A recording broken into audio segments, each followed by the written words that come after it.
ইষ্টপ্রাণ দাদা ও মায়েদের জানাই আন্তরিক জয়গুরু। আজ ইষ্ট প্রসঙ্গে বিভিন্ন তথ্য জেনে নেব ইষ্টভীতি সম্পর্কে। পূজ্যপাদ শ্রী শ্রী আচার্যদেব এবং পরম দয়াল শ্রী শ্রী ঠাকুর কি বলেছেন, অমৃতময় তথ্যগুলি জেনে নেব ইষ্টভীতি সম্পর্কে। একবার পূজ্যপাদ শ্রী শ্রী আচার্যদেব বলেছেন, কতজনে বলে না যে ইষ্টভীতি আবার কেন, ধর্মের মধ্যে টাকা পয়সা আবার কিসে, এরকম বলে তো। আচ্ছা, এবার আমি জিজ্ঞেস করি, বেটা তুমি মানুষ হয়েছ কিভাবে, বিনা পয়সায়? কি জন্ম হয়েছ যখন তখন হসপিটালে, ইঞ্জেকশন নিয়েছ কি বিনা পয়সায়, পড়াশোনা করেছ কি বিনা পয়সায়? তাহলে বাবা মায়ের স্নেহ বন্ধনের মধ্যে পয়সা এলো কি করে? বাবা যখন বুড়ো হবে তখন তুমি বাবাকে দেখবে না, তাহলে ওষুধপত্র কি বিনা পয়সায় আসবে? তাহলে তোমার বেটা বাবার সাথে স্নেহ সম্পর্কে যদি পয়সা ঢুকতে পারে, তাহলে তোমার সাথে ঈশ্বরের কেন ঢুকবে না? তোমার পয়সা তোমার বাবা মায়ের প্রয়োজন হবে এবং বাবা মায়েরও পয়সা তোমার প্রয়োজন হবে, কিন্তু তোমার দেওয়া ইষ্টভীতি ঠাকুরের কোনো প্রয়োজন নাই। তিনি তোমার মঙ্গলের জন্য নিচ্ছেন। কখনো ভয় পাবেন না, কোনো বিষয়ে ভয় পাবেন না। ঠাকুর যা বলেছেন এটাই একমাত্র মানবদের ত্রাণ করার একমাত্র উপায়। ইষ্টভীতি কি এবং কেন করব? পরম দয়াল শ্রী শ্রী ঠাকুর বলেছেন, ইষ্টভীতি নিপুণতা বাড়িয়ে দেয়, স্বাভাবিক উৎসাহ জাগিয়ে তোলে, তাই তাকে সামর্থ্য যুগ বলে। ইষ্টভীতি দীক্ষা নিলেই করতে হয়, দীক্ষাকে চেতন রাখবার জন্য, অর্থাৎ জীবন্ত রাখবার জন্য। যজন যাজন ইষ্টভীতি অস্তিত্বকে ধরে রাখে। ইষ্ট অনুরাগ বাড়াতে গেলে নিয়মিত ইষ্টভীতি করে যেতে হয়। তা আমাদের ভিতর এমন একটা শক্তি সঞ্চিত করে তোলে, যা আপদে বিপদের সময় আমাদের অভাবনীয়ভাবে রক্ষা করে। আগ্রহ থাকা চাই তা দৈনন্দিন সমস্ত কাজগুলির মধ্যে অজানিতে অনুসূত হয় আর সেগুলিকে নিয়ন্ত্রিত করে। এক দাদা শ্রী শ্রী ঠাকুরকে বললেন, কাল ইষ্টভীতি না করায় একটা ভুলের শৃঙ্খল যেন হতে লাগলো। পরম দয়াল শ্রী শ্রী ঠাকুর বললেন, ইন্দ্রজিৎ ছিল অজেয়, তার মূল ছিল নিকুম্ভিলা যজ্ঞ, কিন্তু যেদিন তার সেই যজ্ঞে ব্যাঘাত হলো সেই দিনই তার বিনাশ সম্ভব হলো। আমরা যদি তেমনি ইষ্টভীতি অটুট রাখি, তাহলে যেন রক্ষা কবচটা হাতে থাকে।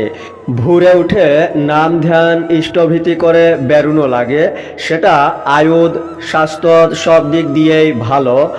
আর ওইসব করে যখন বেরুলাম তখন সে বেরুনো হয় তেমনি বেরুনো, একেবারে শক্তি সমন্বিত হয়ে বের হওয়া। শ্রী শ্রী ঠাকুর প্রতিদিন ইষ্টভীতি নিবেদন করার কথা বলেছেন। ইষ্টভীতি নিবেদন আর কাউকে টাকা দেওয়া এক ব্যাপার নয়। গুরুকে নিজের পরিবারের একজন সদস্য তথা পরিবারের কর্তা রূপে ভেবে রোজ তাকে ভোগ নিবেদন করা। যার দয়ায় আমি বেঁচে আছি, যিনি আমাকে ধারণ করে আছেন, তাকে রোজ প্রত্যুষে অপ্রত্যাশী ভক্তি অর্ঘ্য নিবেদন করা। যেমন করে আমি আমার মা বাবা স্ত্রী সন্তানকে ভরণ পোষণ করি, তেমনি গুরুকেও ভরণ পোষণ করা। ইষ্টভীতি একটা যজ্ঞ, এই যজ্ঞের সাথে ভক্তি বিশ্বাস সমর্পণ জড়িত। এই ইষ্টভীতিই আমার চেতনায় গুরুকে সজাগ রাখে। এই ইষ্টভীতির কারণেই সৎসঙ্গীদের মধ্যে শ্রী শ্রী ঠাকুরকে নিয়ে এক পাগলপাড়া ভাব দেখা যায়। এই ইষ্টভীতি সৎসঙ্গের এই প্রবল জোয়ারের কারণ। এই ইষ্টভীতি আমাদের বোধে গুরুর প্রত্যক্ষ অনুভূতি সৃষ্টি করে। এক অতি কৌতূহলীর প্রশ্ন, কোনো হিন্দু দীক্ষাগুরু ভক্তদের কাছ থেকে প্রতিদিন নিয়ম করে টাকা চেয়ে পাঠান না? ব্যতিক্রম শ্রী শ্রী অনুকূলচন্দ্র চক্রবর্তী। কেন?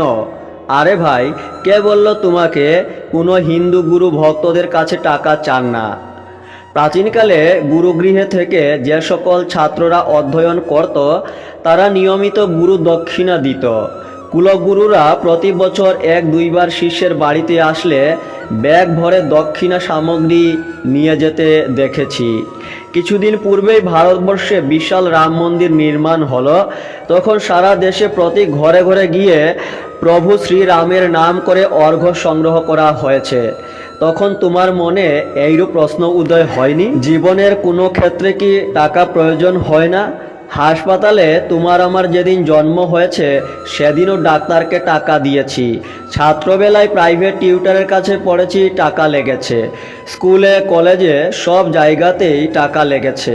আর গুরুকে কিছু দেওয়ার বেলাতেই এত প্রশ্ন কেন ভাই? মাগনা গুরু ধরে জীবনে কিছু পাবে না ভাই। গীতার 3য় অধ্যায় কর্মযুগে ভগবান শ্রীকৃষ্ণ বলেছেন, দেবতাদের প্রদত্ত বস্তু তাদের নিবেদন না করে যে ভোগ করে সে নিশ্চয়ই চোর। শ্রী শ্রী ঠাকুর আমাদের আর এই চোর বুধের গ্লানি বহন করতে দেননি। আমরা রোজ প্রত্যুষে দেবতার প্রদত্ত বস্তু হতেই সামান্য অংশ তাকেই নিবেদন করে তারপর অন্ন জল গ্রহণ করি। এই ইষ্টভীতির প্রথা প্রত্যেক যুগেই ছিল এবং শ্রী শ্রী ঠাকুর এই ইষ্টভীতির প্রথা আরও সুন্দর করে আমাদের এবার দিয়েছেন। পরম দয়াল বাণী দিয়েছেন, যতই আসুক আপদ বিপদ যেমনই হোক প্রাণ, ইষ্টভীতি আনেই আনে সবার পরিত্রাণ। দিন গুজরানি আয় থেকে কর ইষ্টভীতি আহরণ, জল গ্রহণের পূর্বেই তা করিস ইষ্টে নিবেদন।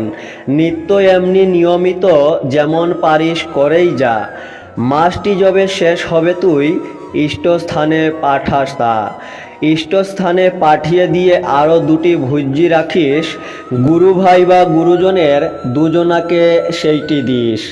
পাড়া পড়শির সেবার কাজে রাখিস কিন্তু কিছু আরও, উপযুক্ত আপদগ্রস্তে দিতেই হবে যেটুকু পারো। এসবগুলির আচরণে ইষ্টভীতি নিখুঁত হয়।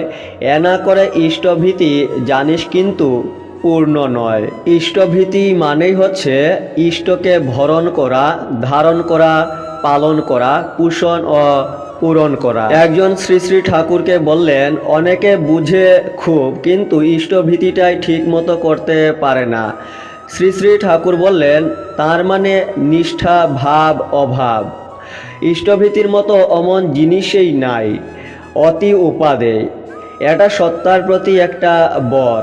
শ্রী শ্রী ঠাকুর বলেছেন, যারা নিয়মিত ইষ্টভীতি করে তারা যে কতভাবে উপকৃত হয় তার উদাহরণ দেখা গেছে অজস্র।